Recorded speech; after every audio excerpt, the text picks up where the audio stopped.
एक आखिरी गुजारिश बोलना शुरू करें, आप लोग प्लीज अपने फोन फ्लाइट मोड पे या साइलेंट मोड पे रखें। एक बार चेक कर लें, कई बार बेध्यानी हो जाती है।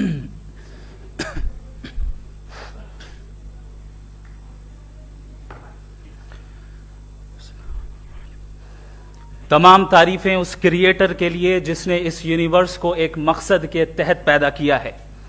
रिस्पेक्टेड जनाब जावेद अख्तर साहब, मिस्टर सौरभ द्विवेदी और respected audience, thank you all for being here today.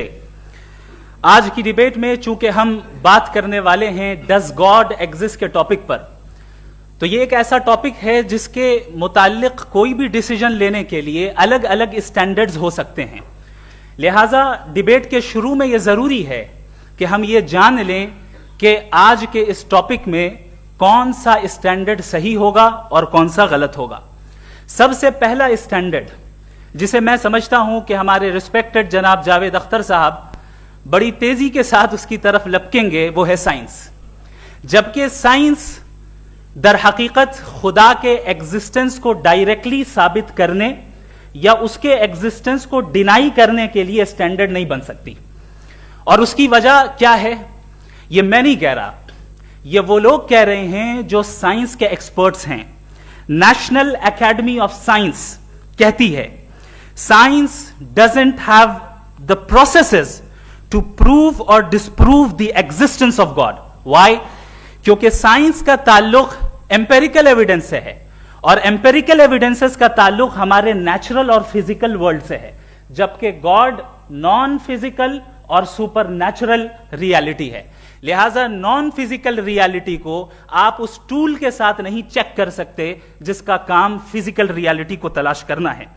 लिहाजा आज इस डिबेट में गॉड की एग्जिस्टेंस को साबित करने या उसे डिनाई करने में साइंटिफिक एविडेंस को एक्सेप्ट नहीं किया जाएगा। दूसरा स्टैंडर्ड हो सकता है रेविलेशन, कि रेविलेशन के जरिए हम यह साबित करें कि गॉड एग्जिस्ट करता है या नहीं। लेकिन यह स्टैंडर्ड भी आज इररेलेवेंट है। क्यों? क्योंकि रेविलेशन मेरे नजदीक सोर्स ऑफ नॉलेज है, वैलिड सोर्स ऑफ नॉलेज है, लेकिन हमारे जावेद अख्तर साहब के नजदीक यह वैलिड सोर्स ऑफ नॉलेज नहीं है। लिहाजा आज की डिबेट में मैं एक भी एविडेंस किसी भी मजहबी स्क्रिप्चर से नहीं दूंगा ताकि जावेद अख्तर साहब के लिए वो अनएक्सेप्टेबल ना हो। तीसरा जो मेयार हो सकता है वो है ऑब्जर्वेशन, कि भाई कोई कहे कि हमें खुदा दिखाओ, अगर है तो दिखाओ, या ये कि खुदा के एग्जिस्टेंस पर एम्पेरिकल एविडेंस दो, तो ये है दर हकीकत गलत टूल का इस्तेमाल करना। ये ऐसा ही है कि जावेद साहब मुझसे ये मुतालबा करें कि मुफ्ती साहब आप मेटल डिटेक्टर के जरिए प्लास्टिक डिटेक्ट करके दिखाएं। अब चूंकि प्लास्टिक डिटेक्ट नहीं हो पा रही है लिहाजा plastic does not exist. No, you are using the wrong tool. इस टूल से प्लास्टिक को डिटेक्ट नहीं किया जाता।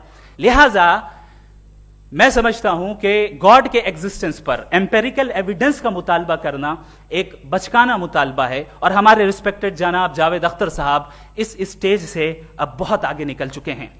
अब बचता है एक ही स्टैंडर्ड, और वो स्टैंडर्ड है अक्ल, लॉजिक, रीजनिंग।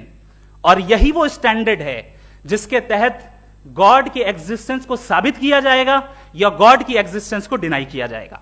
लेकिन चूंकि ये बहुत इंपॉर्टेंट और सेंसिटिव टॉपिक है, इसलिए लॉजिकल आर्ग्यूमेंट भी ऐसा होना चाहिए जो डेफिनेटिव हो, इनडेफिनेटिव ना हो, जो 2 और 2 4 की तरह बिल्कुल वाजे हो, जिसे लॉजिकली रिजेक्ट करना पॉसिबल नहीं हो। फॉर एग्जाम्पल हम कहें हमारे रिस्पेक्टेड मिस्टर सौरभ साहब ये एक इंसान है और तमाम इंसान कॉन्शियस बीइंग है, लिहाजा नतीजा क्या निकला, हमारे सौरभ साहब भी कॉन्शियस बीइंग है। क्या ये इनडेफिनेट आर्ग्यूमेंट है या डेफिनेट आर्ग्यूमेंट है? ये डेफिनेट आर्ग्यूमेंट है। ये 2 और 2 की तरह वाजे है, इसमें किसी तरह जो है लॉजिकली इसको रिजेक्ट नहीं किया जा सकता। तो अगर आज हमारे जावेद अख्तर साहब ऐसी कोई अकली दलील और लॉजिकल एविडेंस दें खुदा के ना होने पर जो डेफिनेट भी हो, तो मैं ये ऐलान करता हूं कि यकीनन मैं उस एविडेंस को कबूल करूंगा और उस पर गौर करूंगा। लेकिन साथ में यह भी ऐलान कर देता हूं प्रेडिक्शन के तौर पर कि ऐसा कोई डेफिनेट आर्ग्यूमेंट कोई नहीं पेश कर सकता। दलील हम देंगे और डेफिनेटिव दलील देंगे, लॉजिकल दलील देंगे, ऐसी दलील देंगे जो एंटायर एथिस्टिक वर्ल्ड उसे रेफ्यूट नहीं कर सकती। चलें अब हम एक एग्जाम्पल सोचते हैं, एक सिनेरियो, सिंपल सिनेरियो, तमाम ऑडियंस से गुजारिश है, हम और आप एक आइसोलेटेड आइलैंड पर हैं, ऐसा आइलैंड जहां पे हमसे पहले कोई कभी नहीं गया। चलते चलते आपके सामने अचानक आपने देखा एक पिंक कलर की बॉल पड़ी हुई है।